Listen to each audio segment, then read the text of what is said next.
আমাদের microstock মার্কেটপ্লেসে AI image নিয়ে কাজ করতে গেলে বেশিরভাগ সময় দেখা যায় যে ইমেজ আপ স্কেল ঠিকঠাক মতো না হওয়ার কারণে ইমেজ আমাদের ফাইলগুলো রিজেক্টেড হয়। সো ওই জায়গাটা থেকে হচ্ছে ওই ইস্যুটা আমরা কীভাবে সলভ করবো ওইটা নিয়ে দেখব। সো দেখা যাচ্ছে যে আমরা যে টুলসগুলো সচরাচর আপ স্কেলের জন্য বলে থাকি যে এগুলা অনেকে সিস্টেম ব্যাকডেটেড হওয়ার কারণে বা হচ্ছে সিস্টেম লোড নিতে না পারার কারণে যেগুলো হচ্ছে আমরা এটা আগে ইউজ করতেছি বা সচরাচর ইউজ করি সেটা হচ্ছে আপ স্কেল বা ওয়ার্ড। সো ওইটাতে সিস্টেম যদি একটু লো হয় সো সেক্ষেত্রে দেখা যাচ্ছে যে এটা ইউজ করা যাচ্ছে না।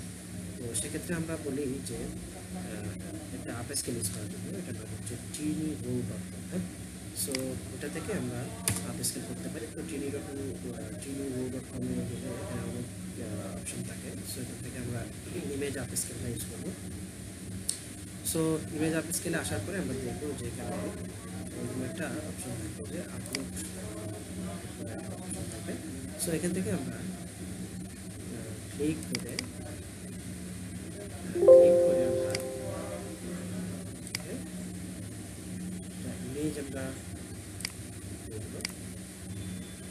সো ইমেজটা লোড হওয়ার পরে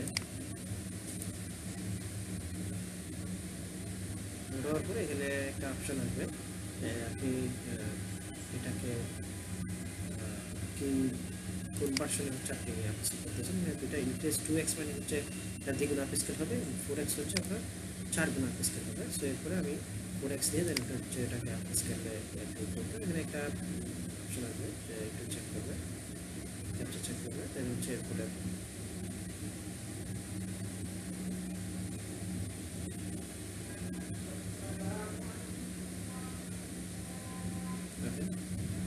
এরপরে প্রসেসিং দেখাবে। প্রসেসিং শেষ হলে এটা আমরা আপস্কেল হয়ে যাবে, একটু সময় নেবে, একটু আমরা ওয়েট করি।